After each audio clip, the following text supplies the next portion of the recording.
Hey, this is PJ with CLK Supplies, and welcome back to part 2 with Dawn at Jenkins Locks. In part 1, we talked about what it is like to be a locksmith in a small town and the challenges that come with that. And in this interview, oh, and by the way, there'll be a link in the notes below for that. You can watch it if you have not. But what we're going to be diving deep on this one is that Don's getting ready to open his first retail location. So I'm really excited to talk to him about this. And let me go ahead and bring him into the conversation here. Don, welcome back. Thanks for having me. Absolutely. So, in part 1, right, we talked about what it's like to be in a small town. You live in a town that has about 390 people in it. You're currently doing automotive work mainly, but you also do the standard rekeying, commercial and residential. And, through the conversations that we had that started, I think, with an email or two and a video, you're getting ready to open your first retail location. I am, and it's exciting and nerve-wracking at the same time. Yes, and I really can't wait to dive into this. So, and by the way, before we get going here, I want to mention that, Don, you actually made a video kind of going over your entire town, the store Right. locations, and we'll put a link to that in the notes below if that's cool with you. Okay, yeah, absolutely. And that way, if anyone wants to really get a deep dive into your location, before you got going with it, right? And the town and the area, go ahead and watch that video. But yeah, so here you are. You've been locksmithing for officially for about 10 months, right? About 10 months. Yep. And you've already been thinking, and you're in the process of transitioning into your first store. I'm curious, when you decided to open up Jenkins Locks, was a retail store even on your mind? Like, was it even a possibility to you? Absolutely not. When I first started, it was having to figure out the legal requirements for Indiana, which, it varies from state to state.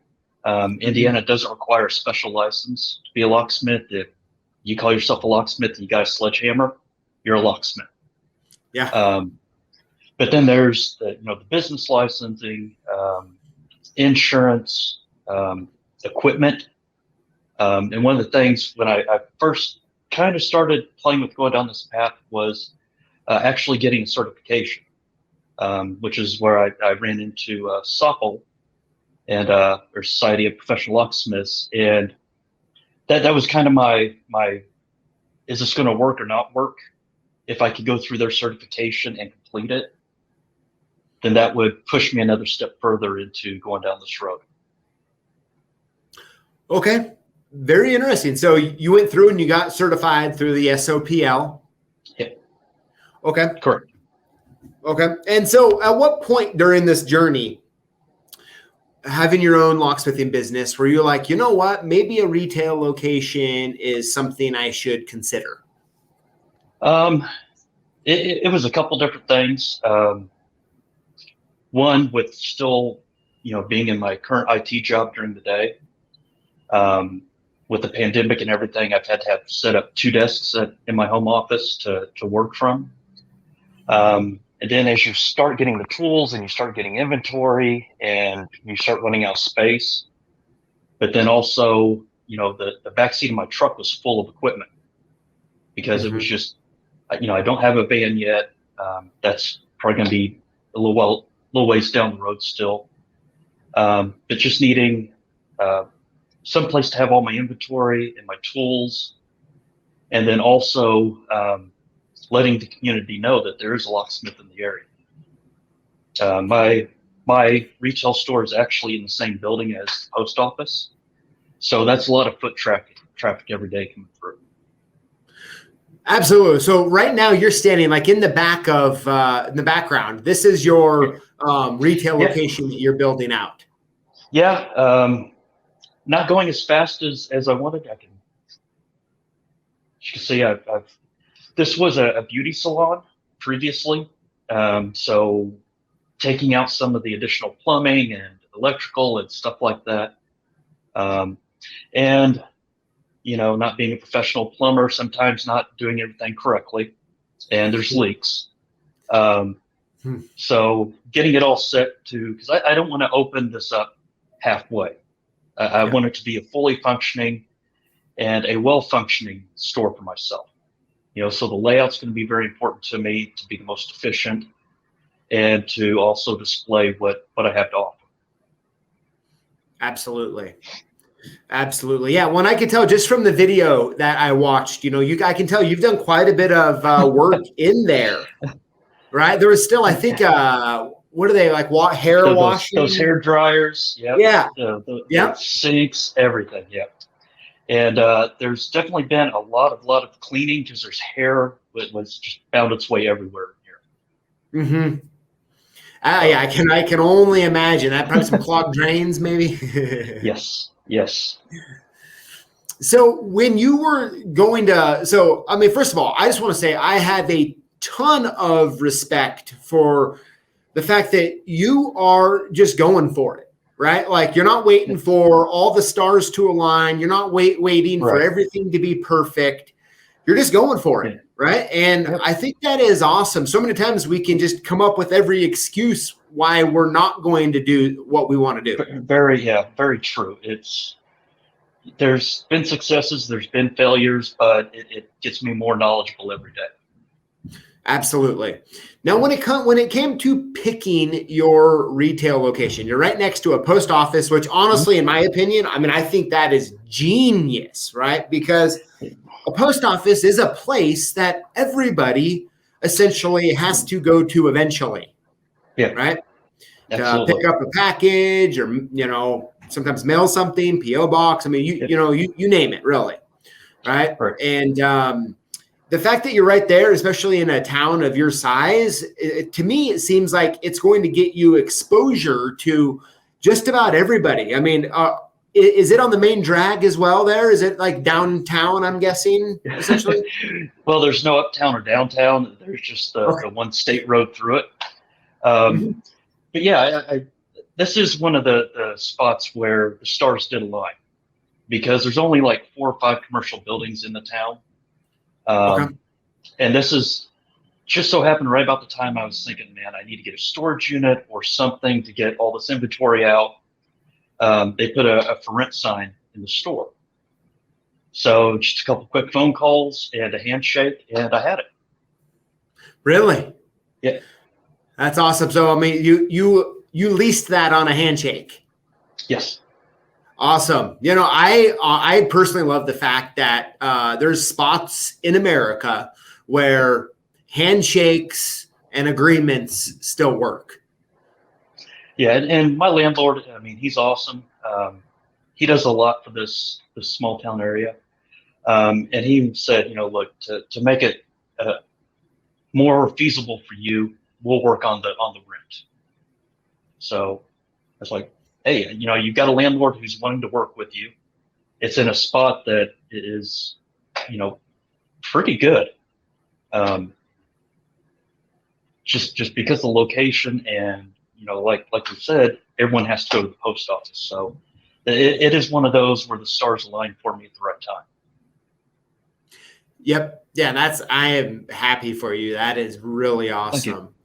So the last question I have for you here is, you're going to be doing mobile, and then when you get your store built out, you're going to have your retail space as well. And I'm curious, how do you plan to manage the hours of the retail store? That's something I've really had to think of because I'm not quite at the point where I can quit my day job. Do I want this to become my full-time job and my livelihood? Absolutely. So it's going to be quite a bit of time of getting done with the day job, coming here and opening a shop at night for 2 or 3 hours, and then having weekend hours as well. A lot of the stores here, even including the post office right next door, it's only open a couple hours a day, just because it is such a small area. Okay. But I still have the online presence, and I'll have the signage outside that, I'll be available for emergencies also. Um, so hopefully that spreads and keeps growing. Okay. Yeah, absolutely. Well, and and I mean, I'm guessing it sounds like if the post office isn't open full time either, that once you can kind of get some sort of steady hours, kind of set whatever they are, your customers will come to you during those hours. Absolutely. So Yeah, yeah, we have a very small mom and pop hardware store here in town, and I think they're maybe open 8 to 12 hours total for the week. But when they're open, they're busy. Okay.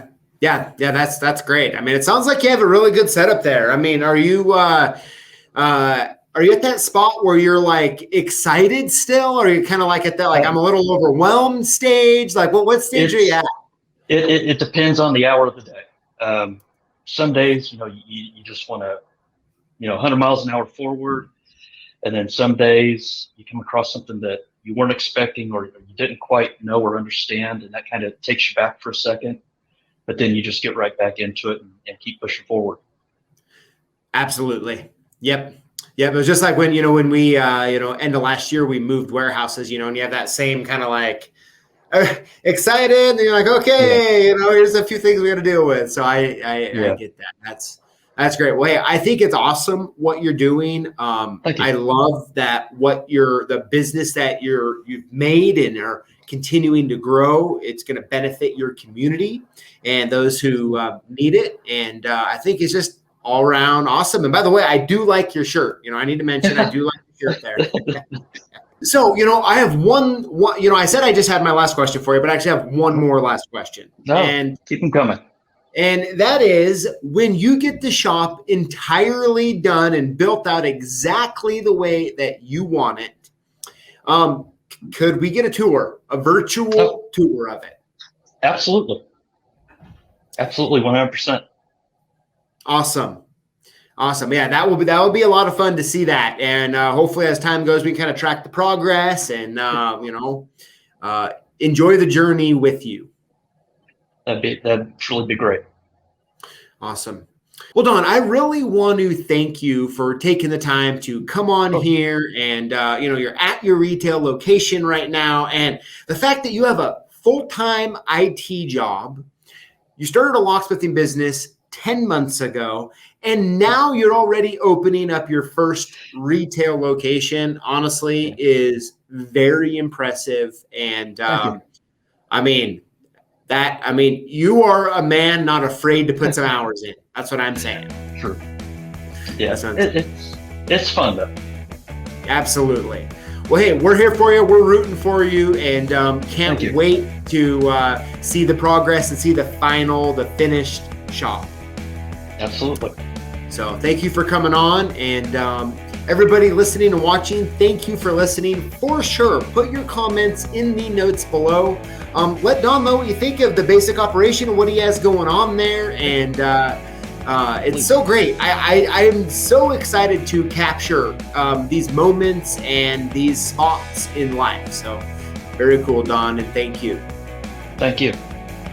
All right, everybody. Well, thanks again for watching. We'll see you next time. I'm guessing if you just watched this video that you work with locks and keys. And to us here at CLK Supplies, that makes you a lock boss. And we want to hook you up. Here's how it works. Throughout the week, we post videos on YouTube, like the one you just watched. And all you need to do is comment on the videos and include the hashtag lockboss. When you do this, you're automatically entered in to win one of 5 free prizes that we give out each and every week. No purchase necessary. So if you're a lock boss, join us each week to learn, grow, and win.